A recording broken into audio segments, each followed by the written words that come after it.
Porque lo que está pasando hoy en día es que muchas compañías quieren adoptar inteligencia artificial, pero no saben por dónde empezar. Además, Google, por ejemplo, es la única compañía de las grandes tecnológicas que se produce sus propios chips. Lo que se necesita entender realmente es que en ese sentido, inteligencia artificial es sinónimo de data limpia, ordenada y bien estructurada. Una cosa bonita que te da la inteligencia artificial hoy en día es que la democratización es real, o sea, tú puedes desde tu casa, desde tu celular meterte, aprender, lanzarte. Yo creo más en Latinoamérica que por ejemplo, en Europa, porque orgánicamente hay más entusiasmo, es más fácil sacar ese tipo de iniciativas.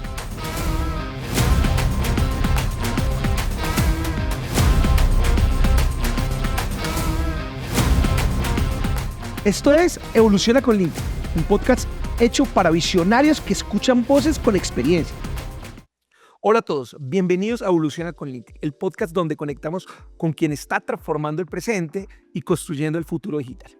Y para el episodio de cierre de nuestra segunda temporada tenemos como invitado a un italiano enamorado de Colombia. Él es Giovanni Stella, economista, nómada profesional, apasionado por la tecnología, consentido y la inteligencia artificial. Lideró las operaciones de Google en Colombia, Centroamérica y el Caribe por más de 10 años y ahora es aprendiz y promotor de la GIA con impacto. Giovanni, bienvenido al nuevo episodio de Evoluciona con LinkedIn, nuestro último episodio de la segunda temporada. Muchas gracias. Muchas gracias. Giovanni, antes de hablar de tech y de todo este tema de mundo corporativo, ¿quién es Giovanni? Porque seguramente muchos no te conocen. Has hecho muchas cosas detrás, pero de pronto cuéntanos un poquito quién eres. Bueno, Giovanni es justamente un italiano de Milán, hincha de Inter, apasionado runner, cantante fracasado y pues uno que ha trabajado en tecnología los últimos 20 años. En diferentes países, he vivido en 5 países en los últimos 18 años. Tengo 2 hijos, Gaia y Sebastiano, y soy efectivamente apasionado de tecnología y también de educación y de educación digital. Digamos, son temas en general que me apasionan mucho. Y saliéndonos un poco de la tecnología, ¿qué es lo que más disfrutas fuera de la tecnología? Aparte de este mundo que nos apasiona y nos envuelve todos los días, ¿qué es lo que más disfrutas? Disfruto mucho comidas con amigos, disfruto mucho cocinar para amigos. Cuando viví en Argentina aprendí a hacer asado como hacen en Argentina, o pues espero haber aprendido. Entonces acá también trato de cocinar para amigos. Me gusta también cocinar comida italiana, me gusta correr, me gusta el deporte, me gusta viajar, me gusta el vino y me gusta charlar y pasarla bien con la gente de confianza, digamos. Pero es un buen mix, ya sabes, cocinas como italiano, cocinas argentino. ¿Y en Colombia qué sabes hacer? Lastimosamente, bailar soy fatal. A nivel de comida, pues algunas cosas colombianas sé hacer. Y me gusta mucho algunos platos colombianos. Me gusta lechona muchísimo. De hecho, cuando salí de Google me cocinaron lechona ahí en la cocina de la oficina uno de los últimos días. Y me gusta comida del Caribe, la posta cartagenera, todas esas cosas. Giovanni, tú no te quedas quieto, has estado en 5 países, has estudiado en Londres, bueno, en todos lados, pero después de que saliste de Google, entraste, digamos, de socio a una compañía. Cuéntanos un poco qué hace Glykes y a qué se dedica. Glykes es una consultora enfocada en inteligencia artificial y podemos definir, aceleradora de resultados a través de la inteligencia artificial. Lo que hacemos es trabajar con compañías que están buscando cómo implementar soluciones de inteligencia artificial, definir con ellos, ayudarlos a definir si efectivamente la inteligencia artificial es el mejor camino para solucionar un determinado problema, y después trabajar con los partners tecnológicos correctos que puedan ayudar a implementar esa tecnología, porque después, dependiendo de la nube, de la tecnología, etcétera, Cada solución tiene su peculiaridades, ¿no? Pero cualquier empresa, no solo empresas de tecnología, sino entras a cualquier No, empresa. cualquier empresa, a cualquier O sea, empresa que esté necesitando, que esté buscando. Entonces, por ejemplo, no sé, una compañía de consumo masivo, o Ok. un banco, una compañía de educación, o sea, de hecho, tenemos clientes que nos están buscando de diferentes industrias, y lo otro que hacemos, que está relacionado al final con desarrollar soluciones, es acompañar también en el desarrollo de planes de adopción.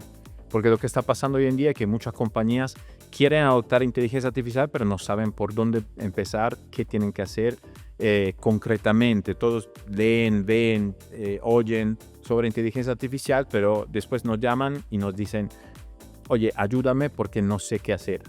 Y literalmente ahí es cuestión de sentarse, empezar a revisar los potenciales casos de uso internos, también para mejorar productividad. Hay muchas cosas sencillas que se pueden hacer con inteligencia artificial generativa, pero que muchas veces los emprendedores, los gerentes no saben o no conocen porque no han tenido el tiempo, porque no han podido estudiar las herramientas. Entonces ahí nos ocupamos de armar esos planes y también después hacer la formación, los entrenamientos, pues como tal. O sea, en pocas palabras, si te entiendo, es buscar alguna problemática, encuentran la compañía y ustedes esa problemática la solucionan con IA. O sea, Sí. no simplemente porque las empresas, por lo general, la gente no sabe que con la IA pueden solucionarlo. Ustedes dicen, bueno, cualquier Claro, problema. Eso es parte de las dificultades que estamos viendo, que hay, digamos, mucha presión desde afuera, mucha presión social, que todos sienten que tienen que hacer algo con inteligencia artificial, pero después nos llaman y no saben, a veces no saben ni bien qué es lo que necesitan o lo que quieren, ¿no? Entonces, literalmente es empezar a acompañar a esas compañías a entender para qué sirve la inteligencia artificial, qué puede hacer, qué no puede hacer, y una vez que se identifica dónde realmente puede apoyar, ayudarlos a que eso pase.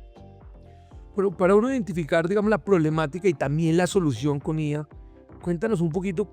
Tú arrancaste en Dublín como agente de contact center, tengo entendido, y después llegaste a Colombia, Centroamérica. ¿Cómo fue eso? Y ya, porque ahí te da una idea de, conoces la empresa de A a la Z por completo. Y ahí dices, Sí, bueno, aquí sí. puedo implementar aquí y acá. Bueno, yo soy de Milán. Empecé a aplicar a Google en 2007, cuando Google todavía era otra cosa. Pues, no había celulares, pues era otro mundo. Tuve varias entrevistas y apliqué muchas veces a Google hasta que conseguí que me hicieran una oferta para entrar en una posición entry level en Dublín en el equivalente del contact center, pues el call center. Entonces entré y me mudé a Dublín para contestar llamadas, contestar tickets, aprobar anuncios. Eso era lo que hacía al comienzo. Y después de ahí, yo venía ya antes de Google, había trabajado en Ernst Young y había trabajado también en ventas de publicidad. Entonces empecé a hacerme un camino en los equipos de atención al cliente y de ventas de publicidad de Google en Dublín. Ahí, pues también era otro momento de la compañía, era todo más fácil, más rápido, digamos, no más fácil, pero más rápido, ¿no? La compañía misma está creciendo mucho, se está expandiendo. Entonces encontré una forma de crecer rápidamente y empezaron a darme las primeras oportunidades como manager, literalmente como people manager y teniendo equipos a cargo. Después dejé Google para hacer un MBA, me volvieron a buscar de Google para volver a entrar como gerente en Argentina, porque mi manager de Dublín es un argentino que en esa época había regresado a Buenos Aires y estaba buscando gerente, entonces me llamó.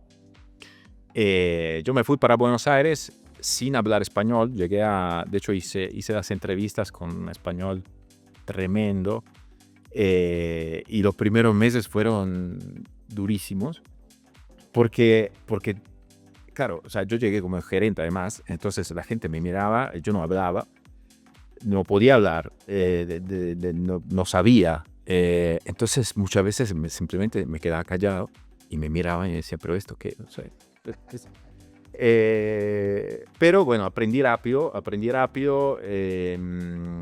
Y de ahí también me fue bien, digamos, con el equipo, los equipos que tuve a cargo allá. Se abrió la posibilidad de manejar el equipo de Centroamérica y Caribe desde Bogotá en 2015, una posición nueva, una región nueva, que además me permitía tener el título de Country Manager, reportando directamente a la VP, Adriana Noreña. Sí. Entonces dije, bueno, me lo voy a intentar. Y me lancé, quedé con la posición y así llegué a Colombia. Y después también en Colombia se fueron dando cosas. En 2008 se fue la Country Director anterior de Google y yo participé en ese proceso y terminé con esa posición también. Entonces, entre 2018 y 2025 fui el Country Director para Colombia, Centroamérica y Caribe, ¿no? de esa región.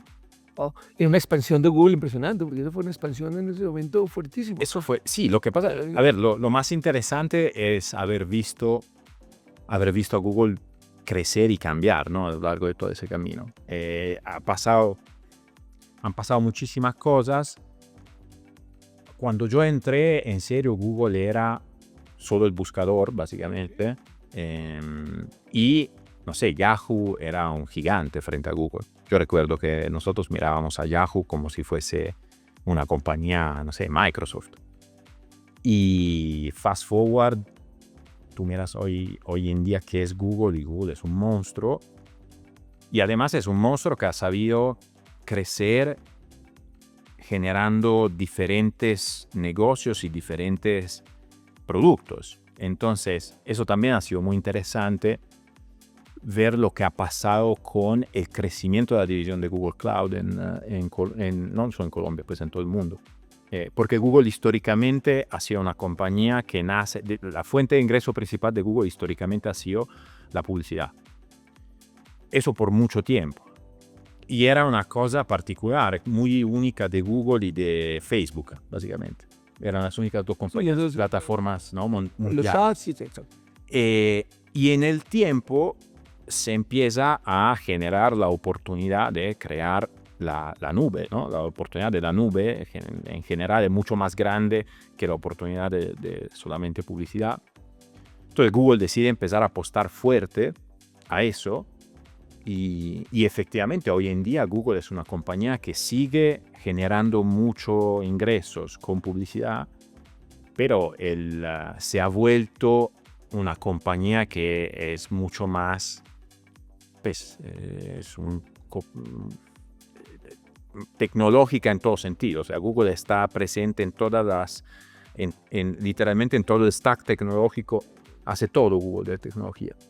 Absolutamente todo, hasta este celular, digamos, no el celular como tal, porque antes tenía Galaxy, pero el Pixel, pero ahora tengo el Google Fi, el Internet, o sea, el celular, es impresionante. Sí. El Google Fiber, o sea, Google Fiber. Además, Google, por ejemplo, es la única compañía de las grandes tecnológicas que se produce sus propios chips. Los procesores de Google los hace Google, los TPUs. Sí. Bueno, ¿cuál es? Casi siempre desde tu principio de que manejabas el manager del contact center, has tenido equipos. Cuéntanos tu forma de liderar para que vayan hacia un mismo objetivo, porque ese es un tema complejo y más de pronto en nuestros países que somos tan dispersos. Cuéntanos un poco de tu experiencia y qué recomendaciones ahí. ¿Cómo has manejado eso? Yo creo que, bueno, yo ahí tengo mucho el chip de Google, efectivamente, ¿no? De cómo manejar equipos. A ver, yo creo mucho en los principios, llamémoslos así, de innovación según Google, en donde tú necesitas contratar al mejor talento, necesitas crear incentivos para que la gente se sienta motivada a innovar y a ir más allá de lo que está estipulado por contrato. Y eso es sutil porque significa crear una cultura de alto rendimiento, pero en donde la gente se sienta además incentivada a hacer más. Creo mucho en la meritocracia, creo mucho en generar, en ser transparente. De hecho, es algo que trato de hacer yo mismo también con mis cosas, con mis experiencias, etc. creo mucho en el poder eso, de la transparencia frente al equipo. Creo mucho en el poder de crear una visión compartida en donde el equipo participe en la creación de la visión.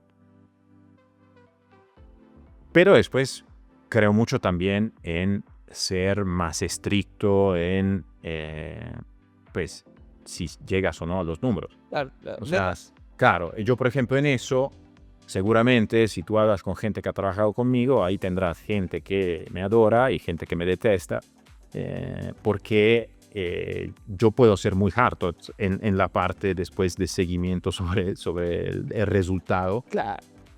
Porque creo mucho en la libertad y en la delegación y en la responsabilización de una persona. Es decir, o sea, tú tienes tus objetivos y después tú verás cómo llegas o no. Pero si no llegas, ahí ya pues cambia la conversación. Claro. Pero bueno, eso está dado resultados, porque a veces Sí, es muy de Silicon Valley también, ¿no? Esa mentalidad. ¿Cómo pasa un ejecutivo de Google a lo que tú llamas un aprendiz de IA? Bueno, si tú eres un aprendiz de IA, no imagina a los que nos oyen o nosotros mismos. ¿Cómo pasa? ¿Cómo es? A ver, yo en el momento que salgo de Google, obviamente, pues como todos, uno tiene diferentes opciones, ¿no? Puedes buscar un empleo o buscar otro empleo en otra compañía, o puedes buscar hacer algo tuyo. Y ambas son válidas, ambas están perfectas. Yo algo que siempre he querido hacer ha sido ser emprendedor. Ya lo hice en el pasado, fracasando, porque he hecho startups en 2012, 2013, que no le ha ido bien, aunque la experiencia haya sido increíble. He hecho otros proyectos, he sido mentor, he sido inversor, soy inversor pues, de varias startups. Entonces dije, inteligencia artificial es algo que me interesa mucho, que me fascina, que es muy relevante hoy en día, donde yo tengo, digamos, una ventaja, entre comillas, porque pues en Google al final respiras la inteligencia artificial, que te guste o no, todo el día, porque se habla de eso todo el día. Voy a aprovechar eso para profundizar lo que yo sé y lo que no sé, y para ver si logro hacerme un negocio yo en ese mundo. Y así es que nace, por un lado, Blaix, que igual es una iniciativa que fundó un ex compañero mío de Google Argentina, Hernán Giambastiani, y nace ya con Canas, que esa sí es una iniciativa mía, más sobre la educación, pero siempre alrededor de inteligencia artificial. Y también aproveché para meterme en un curso muy interesante de 10 meses con la Universidad de Chicago Booth, sobre básicamente es un curso que te prepara para la posición de Chief AI Officer. No porque necesariamente me interese la posición como tal, pero me interesa entender qué se necesita y qué significa tener esa mirada específica vertical sobre la inteligencia artificial, porque es un rol muy transversal en realidad dentro de las compañías. Es un rol que está intermedio entre el negocio, la tecnología y incluso la parte de todos los procesos internos de una compañía. Entonces es un rol bastante interesante. Y ahí voy. ¿Cómo todo el mundo habla de la IA y se volvió una moda? O sea, entonces todo se puede IA, diseño con IA, pero ¿cómo aterrizamos eso al mundo real? Que eso es algo de lo que tú haces en tus asesorías. ¿Cómo vuelves eso y lo vuelves productivo y real más que una moda o un show que la gente lo pone? Efectivamente, lo que está pasando hoy en día es eso, ¿no? Que hay mucho FOMO incluso en redes sociales, por todos lados, todos hablan de inteligencia artificial todo el tiempo. Pero después hablas entonces incluso a mí, por ejemplo, por LinkedIn, me escriben a veces clientes o potenciales clientes y me dicen, oye, Giovanni, necesito hacer esto. Quisiera entender más de inteligencia artificial, pero no sé por dónde empezar. Quisiera desarrollar una solución de inteligencia artificial, pero no sé con qué tecnología o no sé si es la solución correcta. Ven, ayúdame. Pero después cuando te sientas, el punto es que muchas veces hay un desconocimiento incluso de lo que puede hacer la inteligencia artificial y lo que no puede hacer. Entonces, yo eso lo veo es una conversación que veo en dos niveles. Hay un tema de adopción interna de herramientas de inteligencia artificial en las compañías, y eso tiene que ver con literalmente crear una cultura y los incentivos para que los empleados empiecen a usar ChatGPT, Claude, Gemini, Gamma, todas las herramientas comerciales que existen de inteligencia artificial, que son las que te van a ayudar a mejorar tu productividad. Y eso se puede hacer y es un quick win, entre comillas, ¿no? Porque es algo que se puede hacer rápidamente y rápidamente te puede generar eficiencias en procesos, porque te ahorra tiempo y entonces el tiempo que tú antes dedicabas en armar una presentación comercial, hoy en día eso te hace Gamma en 2 minutos, ese tiempo tú lo puedes dedicar a hacer otra cosa. Otra cosa es diseñar soluciones de negocio sobre inteligencia artificial, es decir, no sé, necesito crear un agente que me permita manejar la relación con mis clientes o que me permita hacer outreach de clientes potenciales a través de LinkedIn. O necesito desarrollar un modelo de forecasting para mejorar mi forecast de ventas y encontrar clientes potenciales. Esos proyectos generalmente ya son proyectos en realidad tecnológicos más robustos, donde lo que se necesita entender realmente es que en ese sentido inteligencia artificial es sinónimo de data limpia, ordenada y bien estructurada. Entonces, para que un proyecto de inteligencia artificial funcione de verdad, tú necesitas primero arreglar la casa, o sea, es tener la data bien ordenada, tener con la solución tecnológica que tú quieras, con Google, con Azure, con Amazon, donde sea que tú tengas la nube, tener una arquitectura clara. Una vez que tú tienes eso, ahí sí tú puedes empezar a desarrollar efectivamente algoritmos o agentes que trabajen sobre esa data, pero si la data está mal, el resultado de lo que tú hagas con inteligencia artificial va a estar mal también. Y ahí los proyectos pueden ser o de inteligencia artificial, digamos, tradicional, que es la inteligencia artificial predictiva, que es machine learning básicamente. Es analizar la información pasada para proyectar un determinado comportamiento futuro. O inteligencia artificial generativa, que son los famosos LLMs, etcétera, pero que igualmente interactúa con tu base de datos. Y entonces tú necesitas de toda manera que el punto de partida de cualquier proyecto real, duro de inteligencia artificial, sea realmente un proyecto de datos. Muy importante lo que acabas de decir, las dos tipos de inteligencia artificial, la generativa y la otra es la... generativa, predictiva y después la agéntica, ¿no? Nos pasa mucho, nosotros hacemos parte de la transformación digital de la rama, y lo que estamos haciendo es realmente organizando la data, porque al principio la inteligencia artificial no nos servía para nada, porque la data, que no tengo la data organizada, no íbamos para ningún lado.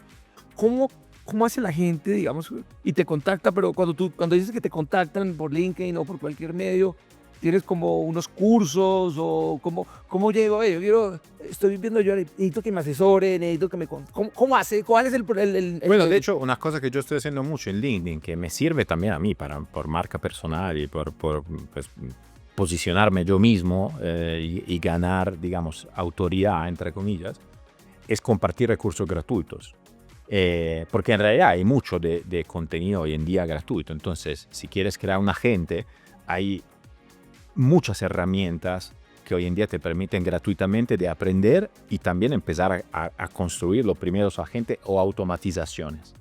Si tú quieres empezar a estudiar inteligencia artificial, Google, OpenAI, Anthropic, todos han desarrollado sus cursos, tienen sus PDFs o sus videos donde te van explicando, por ejemplo, prompt. Entonces, tanto Google como OpenAI tienen cursos sobre prompting buenísimos. Hay un curso de Andrew Ng de Deep Learning que te explica cómo hacer prompts de forma más avanzada y es buenísimo porque ahí entiendes cómo interactuar de verdad con ChatGPT o con Gemini, ¿no?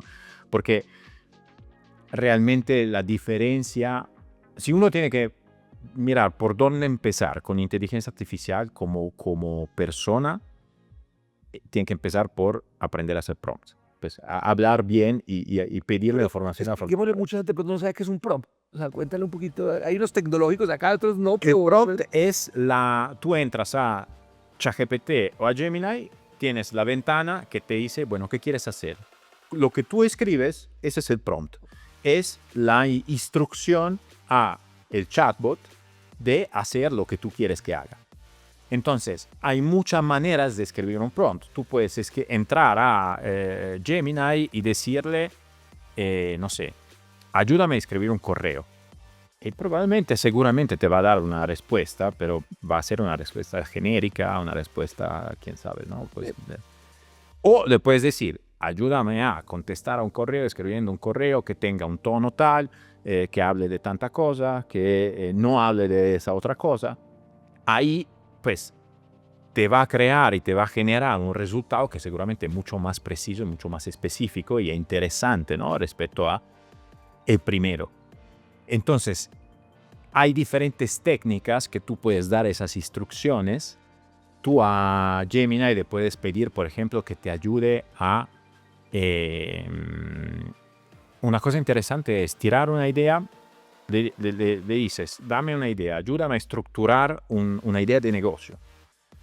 Siendo tú un consultor del top 0.1%, ármame el business plan y te lo arma y te hará preguntas de seguimiento. Y después le dices, ahora explícame por qué todo lo que me dijiste es mentira. O explícame por qué todo lo que está mal dentro de lo que tú...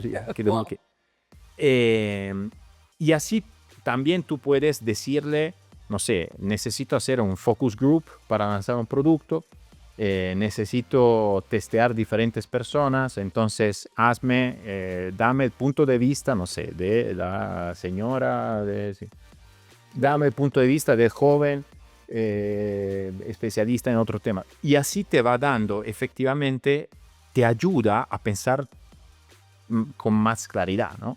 Y esos tips, Giovanni, los tienes en tu perfil de LinkedIn. Yo puedo entrar, yo entro ahorita a tu perfil. Esos tips los estoy compartiendo con una iniciativa que estoy haciendo que se llama Ya con Canas. ¿Ya con canas? Ya con Canas. Bueno, Ya con Canas. y los que no tenemos peleas, casi pelle. Que tiene incluso logo de un señor con canas, pixelado, con un joypad. Sí, sí. Sí, me identifico. Y la idea justamente es ir compartiendo esas cosas. O sea, lo que busco hacer con Ya con Canas es la persona de 40 años, 50 años, que le interesa entender de inteligencia artificial, pero no sabe por dónde, tiene miedo, es confuso porque hay demasiada información, etcétera.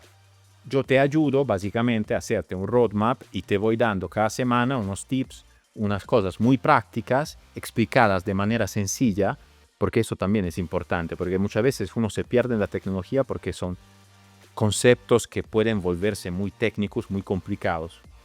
Pero entonces yo entro yaconcanas.com o arroba... No, Ya con Canas entras o a mi perfil de LinkedIn o a el newsletter, que es yaconcanas.substack.com. Substack. Sí. Okay, ahorita lo ponen ahí abajo que es Substack, porque seguramente muchos quedan ahí. Entonces, y más adelante... ¿para mensualidad o es gratuito? No, de momento es todo gratuito, pero estoy preparando un curso online que voy a lanzar probablemente dentro de un mes. Eso tendrá un costo, no grande, pero probablemente tendrá un costo. Y estoy desarrollando una app que ayude a aprender a hacer prompts. Excelente. De tipo Duolingo, pero que te enseña a hacer prompting. Sí. Bueno, tú que ya has estado en Europa, ahorita aquí en América, principalmente en Latinoamérica, ¿qué papel debe jugar Latinoamérica en el tema de innovación? Porque toda la inteligencia artificial no llega. ¿O cuál crees que es el papel que quería jugar Latinoamérica en el tema de inteligencia artificial e innovación? no podemos competir por tecnología, porque eso nadie puede competir con Estados Unidos o con China, básicamente, ¿no? Por tecnología, por recursos, por plata, entonces tecnología es muy difícil que uno se logre meter.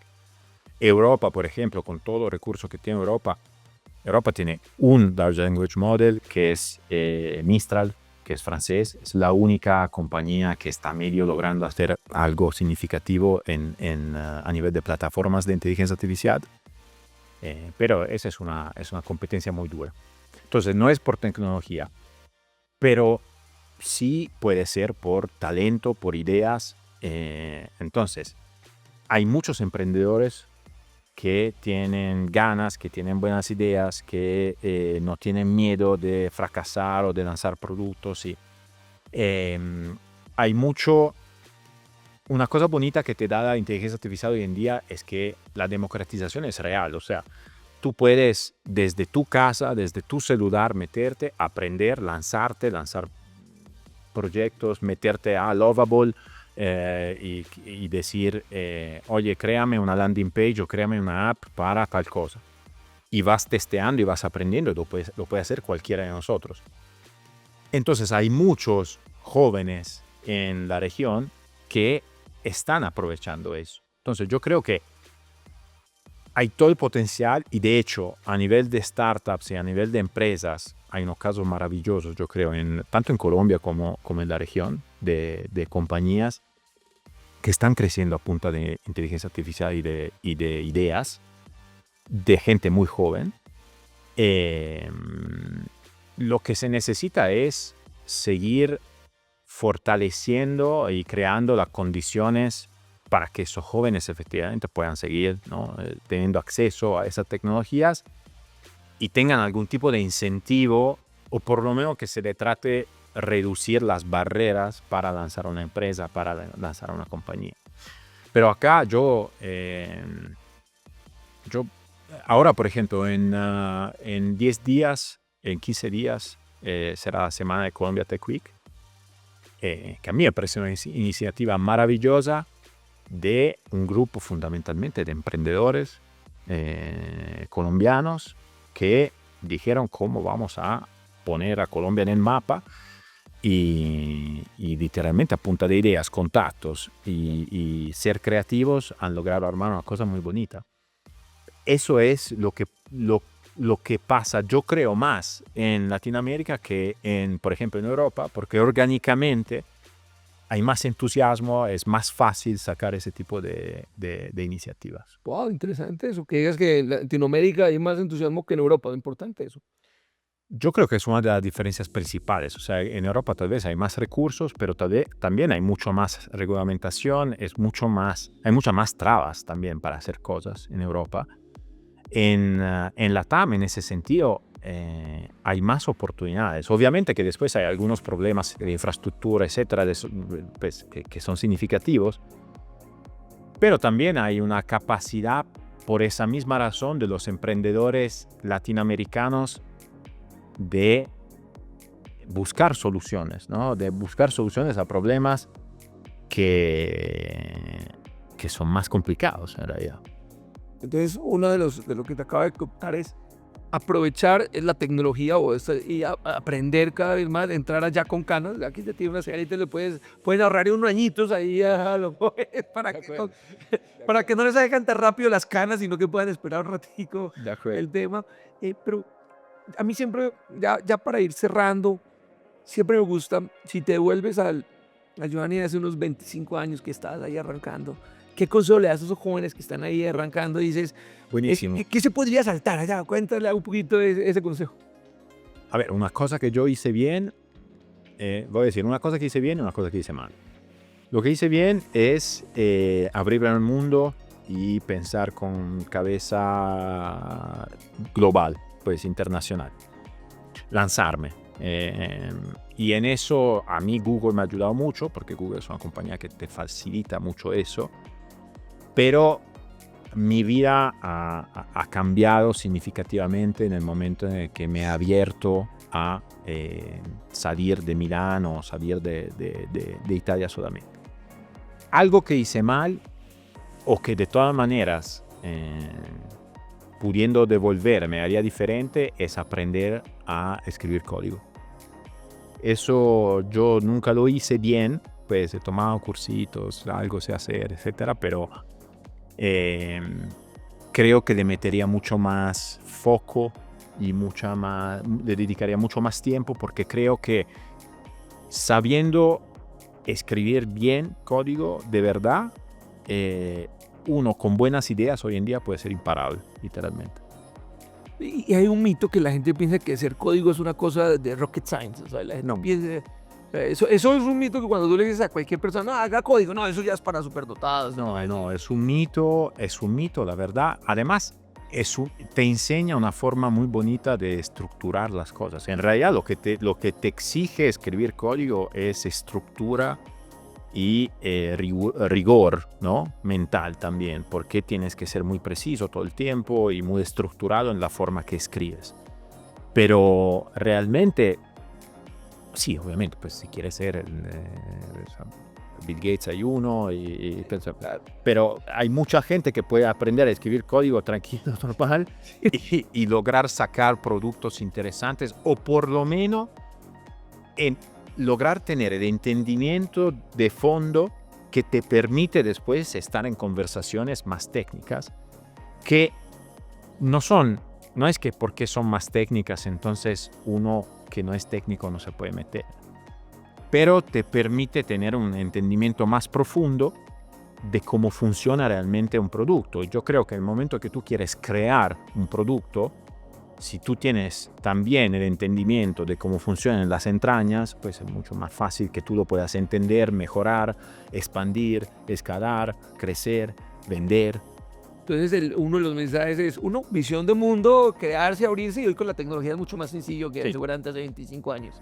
Y dos, aprender otro idioma, que es el lenguaje de programación, o programar, tirar código, para que puedan hacer sus propias ideas y depender de otros. Y lo tercero sería, independientemente de todo, lanzarse. O sea, empezar sin esperar que llegue la idea perfecta o que tengas el business plan perfecto, o lánzate, empieza. ¿Tú hubieras lanzado antes de lo que hiciste ahorita? ¿Tú hubieras lanzado? Yo todo, de hecho a mí, pues, una crítica que me hacen a veces es que soy muy, ¿cómo se dice? Aventado. A veces sí. Que me lanzo antes de haber pensado bien en las... Arriesgado. Pero lo que pasa es que yo interioricé esa filosofía de que es mucho mejor empezar con algo que sea feo, que funcione mal, que esperar que esté todo perfecto, porque mientras tú estás esperando que esté todo perfecto, vas a llegar a alguien más que te quita la idea. Entonces es mucho mejor que tú lances y vas aprendiendo sobre la marcha cómo se hace y cómo hacerlo, ¿sí? Giovanni, qué gusto tenerte acá en este podcast Evoluciones Contigo. Muchas gracias por aceptar nuestra invitación. Hemos aprendido mucho de esa experiencia tuya, un nómada internacional en tech, de aprendiz que se lanzó al agua después de los 40. Es impresionante, de verdad. Gracias, una linda experiencia para mí y para todos nuestros televidentes. Gracias a ti, Fernando. Muchas gracias.